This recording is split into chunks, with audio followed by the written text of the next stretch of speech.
Once again, I am pleased to welcome you, our dearest friends, staunchest supporters, and closest fellows in linguistic rediscovery, to the Quintilian Institute of Words about Words. Indeed, our research teams have come back from the field bearing treasures yet again. They are so productive, you might even think they were being paid by the word. That's not necessary. They are well remunerated with salaries multiple orders of magnitude larger than even the most elite researchers at other institutions of rediscovery around the globe. But of course, I'm not here to render a report on the financial stability of the Quintilian Institute. Suffice it to say that research continues at a healthy pace, and that our rediscoverers enjoy the acclaim of their peers and a healthy work-life balance. As a result, I am pleased to share with you the latest of our rediscoveries, a charming mouthful of a word about words, Homoioteleuton.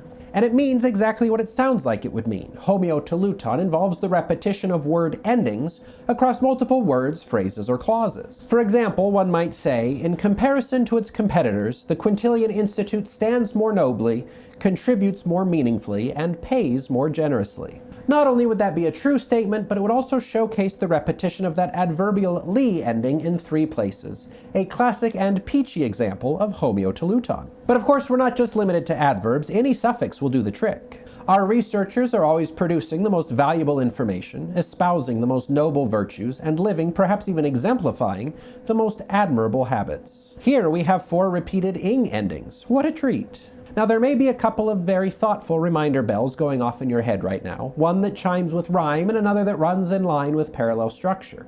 Since you're thinking of both, we may as well address them. Homoioteleuton is not rhyme, though rhyme may be an occasional byproduct. The key reason for this is that the 2 phenomena involve different aspects of words. Rhyme involves a similarity of sound across stressed syllables. In contrast, Homoioteleuton involves the repetition of morphological elements, or the endings of words, which are almost never stressed. In other words, rhyme is primarily a matter of sound, Homoioteleuton of morphology. So we may say that cheerful and fearful rhyme, but it's important to notice that the rhyming part of the word is in the first stressed syllable.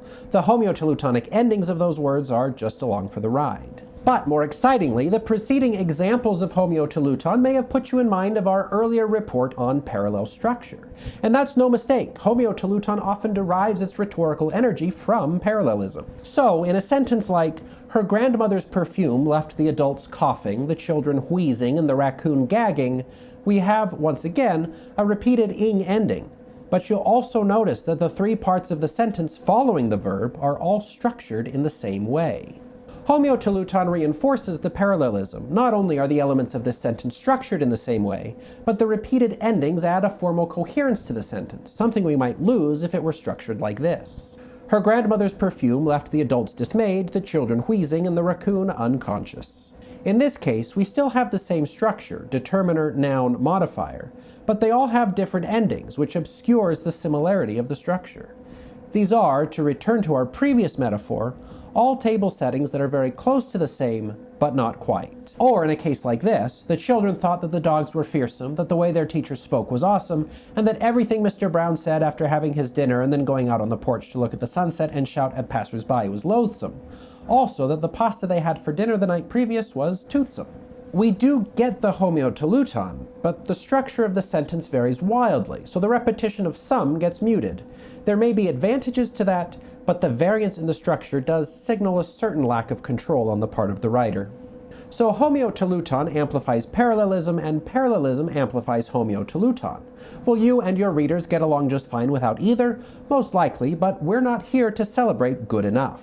Consider Homoioteleuton a refinement of your parallelism, a sign to your readers that you really know how your sentences are put together, and that you're paying attention to language on both a syntactical and morphological level. The added coherence of those consistent endings will make it easier for your readers to comprehend the structure of your writing, since those patterns are helpful, and it will also add a layer of elegance to your prose. Of course, there are a couple of concerns that our researchers would like me to address. There is always some room for inexactness when adopting ancient words about words and applying them to modern languages. You don't need me to tell you that ancient Latin and 21st century English work in different ways. That means that finer distinctions between terms like Homoioteleuton and homeopteton are not really fruitful unless you're studying ancient rhetorical oratory, which we aren't. Additionally, in most instances, Homoioteleuton will be defined as the repetition of suffixes at the ends of phrases or clauses.